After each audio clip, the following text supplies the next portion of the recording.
जनपद सहारनपुर के तहसील नकुड़ सामुदायिक स्वास्थ्य केंद्र प्रांगण में Hindustan scout and guide association द्वारा आयोजित सम्मान समारोह कार्यक्रम में स्टेट सेक्रेटरी उत्तर प्रदेश व LT Hindustan scout and guide Manoj Sindhi के नेतृत्व में कोरोना काल में 6 माह के निरंतर अपनी सेवा देने वाले कोरोना योद्धा, स्वास्थ्य कर्मी, सफाई कर्मी, मीडिया कर्मी तथा पुलिस कर्मी आदि को प्रशस्ति पत्र देकर सम्मानित किया गया। वहीं संस्था को पूरे प्रदेश में कोरोना योद्धाओं को चिन्हित कर अब तक करीब 2000 से ज्यादा लोगों को प्रशस्ति पत्र देकर सम्मानित कर चुकी है। इस दौरान मनोज सिंधी ने सम्मानित करते हुए कहा कि नकुड़ सीएससी प्रभारी डॉक्टर अमन कुमार को उनके द्वारा की गई उत्तम सेवा पर उनकी खुले दिल से प्रशंसा की। संस्था का उद्देश्य जनसेवा करने वाले सभी विभागों के लोगों को सम्मानित कर उनका मनोबल बढ़ाना है। कोरोना वॉरियर्स जो हमारे 6 महीने से कार्य कर रहे थे, यहाँ पर निःशुल्क और स्वयं सेवक की भूमिका अदा कर रहे थे, उन्होंने कोरोना काल में बड़े ही डीपली तरीके से उन्होंने कार्य किया है और डॉक्टर के साथ में मिल करके उन्होंने एक सैनिटाइज करना,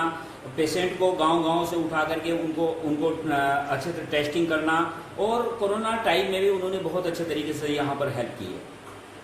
और उनके उपलक्ष्य में सम्मान समारोह रखा गया है जिसमें 18 वॉरियर्स हैं जिन्होंने नकुड़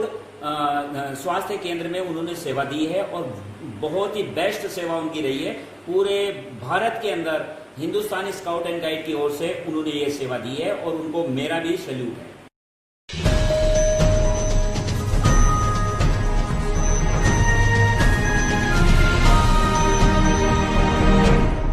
सहारनपुर के गंगोह निवासी जावेद पुत्र इरफान निवासी मोहल्ला सराय थाना गंगोह में फिटर नंबर 1 पर संविदा कर्मचारी लाइनमैन के रूप में नियुक्त है, जो कि लखनौती रोड फिटर पर कार्य कर रहा था। फिटर पर कार्य करते समय उक्त लाइनमैन को बिजली का करंट लगने से वह झुलस गया, जहां लाइनमैन को सीएससी गंगोह पर लाया गया। प्राथमिक उपचार के उपरांत उक्त लाइनमैन को जिला चिकित्सालय के लिए रेफर कर दिया गया, जहाँ से लाइनमैन की हालत को खराब होता देख देहरादून के लिए रेफर कर दिया गया है। वहीं परिजनों में कोहराम मचा हुआ है। हाँ जी, आज एक अभी कुछ देर पहले हमारे यहाँ युवक है जो कि जिसे अपनी लेफ्ट लेग में करंट लगा हुआ हमारे यहाँ पर आया था सीएससी पे,